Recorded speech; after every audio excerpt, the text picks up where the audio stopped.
अनामियम के सभी दर्शकों को सादर प्रणाम। मनुष्य को सबसे ज़्यादा डर शायद मरने से लगता है। मरने से डर नहीं लगता साहब, बूढ़े होने से लगता है। सही, क्योंकि आम तौर पर एक बूढ़े की कल्पना निराश, हताश, अस्वस्थ और मृत्यु का इंतजार करते मनुष्य के रूप में ही की जाती है। यह एक बहुत बड़ा मिथक है। दूसरा मिथक यह है कि योग अभ्यास सिर्फ बुजुर्गों के लिए ही है। बहुत से बुजुर्ग ऐसे होते हैं जो मन से हमेशा ही युवा रहते हैं, और मैंने बहुत से ऐसे भी युवा देखे हैं जो मन से इतने निराश व हताश हैं कि उन्हें देखकर बुजुर्ग भी शर्मा जाए। असल में योग की सबसे ज़्यादा ज़रूरत युवा काल में ही होती है, क्योंकि बच्चे तो हमेशा खेल कूद में ही मगन रहते हैं, और बुजुर्गों को योग इसलिए करना है क्योंकि उन्हें अपने स्वास्थ्य की ही चिंता होती है। लेकिन जब चहुमुखी और सर्वांगीण विकास की बात आती है तो यह सब संभव युवा काल में ही हो सकता है, क्योंकि मानसिक और शारीरिक दृष्टि से स्वस्थ मनुष्य ही युवा कहलाता है। और युवाओं के सामने तो अभी पूरा संसार है। उन्हें तो अभी यात्रा की शुरुआत ही करनी है और अपने सुकर्मों से पर्वतों के शिखर तक को लांघना है। पुराने समय में जब विद्या का अर्जन किया जाता था, चाहे वह किसी भी तरह की विद्या हो, चाहे अस्त्र शस्त्र की विद्या क्यों ना हो, योग और ध्यान बहुत ही महत्वपूर्ण योगदान देता था उस विद्या के अर्जन में, क्योंकि ध्यान और योग के द्वारा ही चिड़िया की आँख को भेदा जा सका था। उसी प्रकार आज के मनुष्य को भी योगाभ्यास के द्वारा उस चिड़िया की आँख को भेदना है और कठिनाइयों को पार करना है और अपनी उपलब्धियों का आनंद उठाना है। देखिए, मृत्यु तो सबको आनी है, लेकिन यदि असमय मृत्यु ना आए और बुढ़ापा ता उम्र ना दिखे तो फिर क्या कहने। इसके लिए अष्टांग योग का बहुत ही ज़्यादा महत्व है, जिसके लिए यम, नियम, आसन, प्राणायाम, प्रत्याहार, धारणा, ध्यान, समाधि, इन सब का अपने जीवन में उतारना जरूरी है। यदि आज भाग दौड़ के इस दौर में देखा जाए तो इस अष्टांग योग में से सिर्फ 2 को ही अपने जीवन में उतार लेता है तो वह भी एक योगी ही कहलाएगा। योग के द्वारा उम्र बढ़ने की जो प्रक्रिया होती है वो धीमी हो जाती है, और बुढ़ापे के जो लक्षण हैं जैसे कि जकड़न, असंतुलन, जोड़ों का दर्द और खराब पोस्चर, इनको भी ठीक रखा जा सकता है। मैं कहता हूँ कि you are as young as your gut is and you are as old as your spine is. इसलिए अपने गट को, स्पाइन को और शारीरिक, मानसिक और भावनात्मक स्वास्थ्य को ठीक रखना बहुत ही ज़्यादा ज़रूरी है। तो देखते हैं वो कौन से योगाभ्यास है जिनके द्वारा हम हमेशा फिट और तंदुरुस्त रह सकते हैं और हमेशा जवान दिख सकते हैं। थोड़ा सा वार्म अप करने के पश्चात हमें सूर्य नमस्कार के 12 राउंड्स अवश्य ही करने चाहिए। इसके लिए आप मेरी वीडियो देख सकते हैं। अब एक पदवृक्षासन, राइट पैर को लेफ्ट पैर की थाई पर रखेंगे, सांस भरते हुए हाथों को ऊपर उठाएंगे, बैलेंस बनाते हुए कुछ देर तक यहाँ रुकेंगे।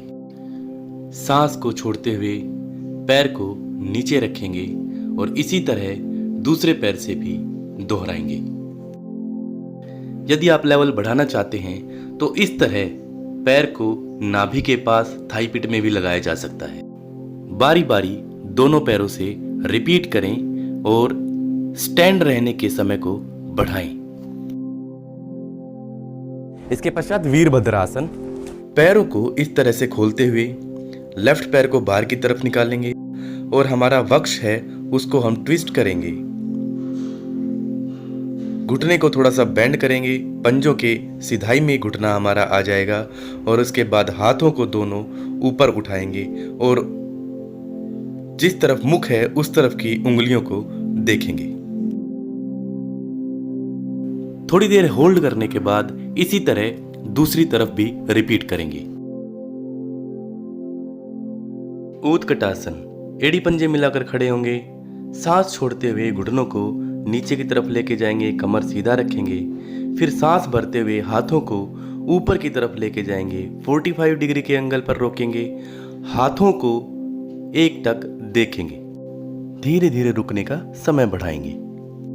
अधोमुख श्वान आसन। एड़ियों को जमीन पर रखेंगे, हाथों को आगे की तरफ खिंचाव देंगे, श्वास छोड़ते हुए मुंह को नाभि की तरफ लेके जाएंगे, नाभि पर देखेंगे, पूरे शरीर में एक खिंचाव उत्पन्न करेंगे, पेट को अंदर की तरफ पिचकाते हुए उड़ियान बंद लगाने की कोशिश करेंगे। एड़ियां जमीन पर नहीं टिक पाती हैं और असहज महसूस करते हैं तो घुटनों को इस प्रकार थोड़ा मोड़ लेंगे। कुंभ आसन से फलक आसन। सांस को खाली करते हुए पहले इस पोज में रुकेंगे जिसे कुंभासन या प्लैंक पोज 1 कहा जाता है। फिर थोड़ी देर यहाँ पर रुकने के बाद धीरे धीरे प्लैंक पोज 2 चतुरंग दंडासन में आएंगे और यहाँ पर भी रुकने की कोशिश करेंगे। इसके बाद फलक आसन प्लैंक पोज नंबर 3 में आ जाएंगे और लंबे समय तक यहाँ रुकने की कोशिश करेंगे। प्रैक्टिस से होल्डिंग टाइम बढ़ाएंगे। पश्चिमोत्तानासन। दंडासन में बैठें, पैरों की उंगलियों को अंदर की तरफ करें, हाथों को ऊपर की तरफ उठाएं, सांस छोड़ते हुए धीरे धीरे पैर के अंगूठे या टखनों को पकड़ने की कोशिश करें और धीरे धीरे आगे की तरफ जाते हुए सर को घुटनों में लगाएं। कुछ देर रुकने के बाद श्वास भरते हुए हाथों को ऊपर करते हुए वापस दंडासन में आएं। धनुरासन। पेट के बल जमीन पर लेट जाएं, पैरों को इस तरह टखनों पर से पकड़ें, सांस भरते हुए पैरों और छाती को ऊपर की तरफ स्ट्रेच दें। कोशिश करें कि पैर, मुंह, छाती तीनों छत की तरफ चले जाएं। सिर्फ नाभि पर शरीर को संतुलित करें।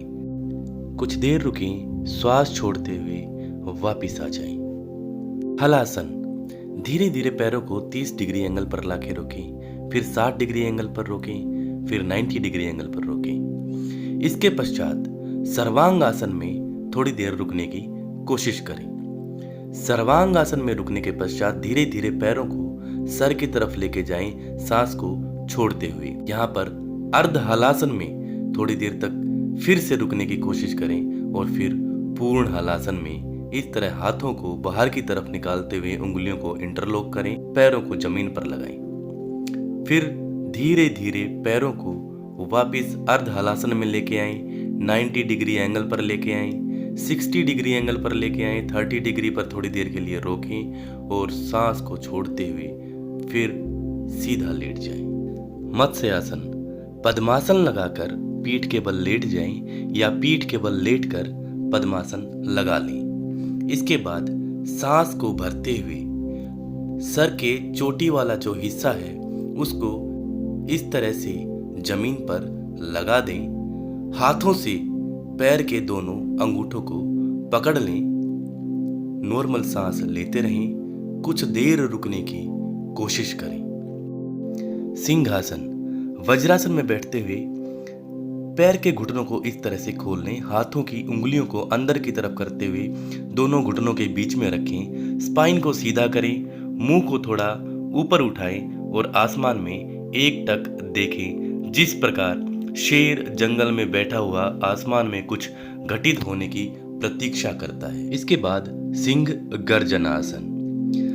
जीभ को पूरी तरह से बाहर निकाल लें और शेर की तरह दहाड़ें।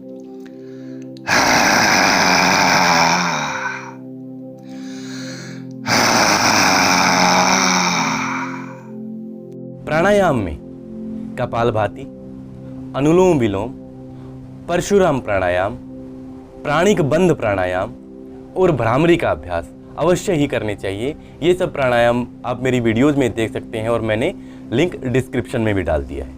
अब सबसे ज़रूरी हो जाता है ध्यान, मेडिटेशन, जिसके बहुत सारे तरीके हैं।